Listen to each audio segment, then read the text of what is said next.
ये बाप दादा के महावाक्य हम बच्चों के प्रति 18 सितंबर 1969 के हैं, जिसमें बाबा ने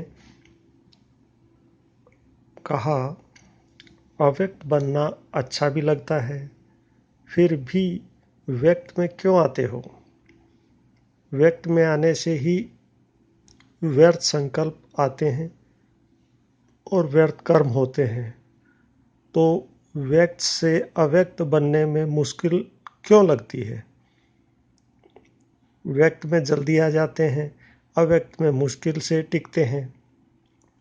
इसका कारण क्या है? भूल जाते हैं।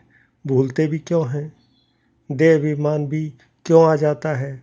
मालूम भी है, जानते भी हो, अनुभव भी किया है कि व्यक्त में और अव्यक्त में अंतर क्या है, नुकसान और फायदा क्या है, यह भी सब मालूम है। जब तुम याद में बैठते हो तो देह अभिमान से देही अभिमानी में कैसे स्थित होते हो? क्या कहते हो? बात तो बड़ी सहज है। जो आप सब ने बताया वो भी पुरुषार्थ का ही है, लेकिन जानते और मानते हुए भी देह अभिमान में आने के कारण यही है जो देह का आकर्षण रहता है। इस आकर्षण से दूर हटने के लिए कोशिश करनी है। जैसे कोई खींचने वाली चीज होती है तो उस खिंचाव से दूर रहने के लिए क्या किया जाता है? चुंबक होता है तो न चाहते भी उसकी तरफ खिंच चले आते हैं। अगर आपको उस आकर्षण से किसी को दूर करना है तो क्या करेंगे? कोई चीज न चाहते हुए भी उसको खींचती है तो आपको उस चीज से दूर करना है तो क्या करेंगे? या तो उनको दूर ले जाएंगे या तो बीच में ऐसी चीज रखेंगे जो वो आकर्षण न कर सके। यह दो तरह से होता है, या तो दूर कर देना है या फिर बीच में ऐसी चीज डाल देंगे तो दूर हो जाते हैं। इसी प्रकार इस देह अभिमान, यह व्यक्त भाव जो है, यह भी चुंबक के माफिक न चाहते भी फिर उसमें आ जाते हैं। बीच में क्या रखेंगे?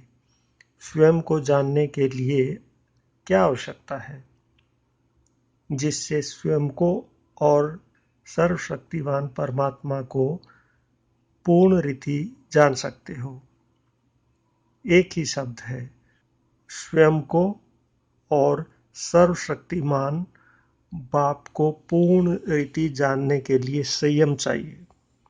जब संयम को भूलते हो तो स्वयं को भी भूलते हो, सर्वशक्तिमान को भी भूलते हो।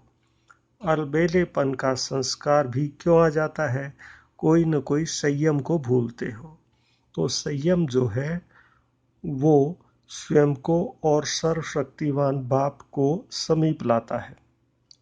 अगर संयम में कमी है तो स्वयं और सर्वशक्तिमान से मिलन में कमी है। तो बीच में जो बात है वह है संयम।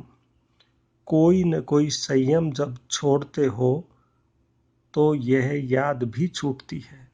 अगर संयम ठीक है तो स्वयं की स्थिति भी ठीक, और स्वयं की स्थिति ठीक है तो सब बातें ठीक है। तो यह देह की जो आकर्षण है वो बार बार अपनी तरफ आकर्षित करती है। अगर बीच में यह संयम नियम रख दो तो यह देह की आकर्षण आकर्षित नहीं करेगी। ये बाबा की विशेष शिक्षा। देह की आकर्षण से दूर कैसे रहें, अव्यक्त स्थिति हमारी बनी रहे। व्यक्त में होते हुए भी अव्यक्त स्थिति जितना ज्यादा से ज्यादा हो सके बनी रहे, उसकी बाबा ने एक सूक्ष्म शिक्षा दी है।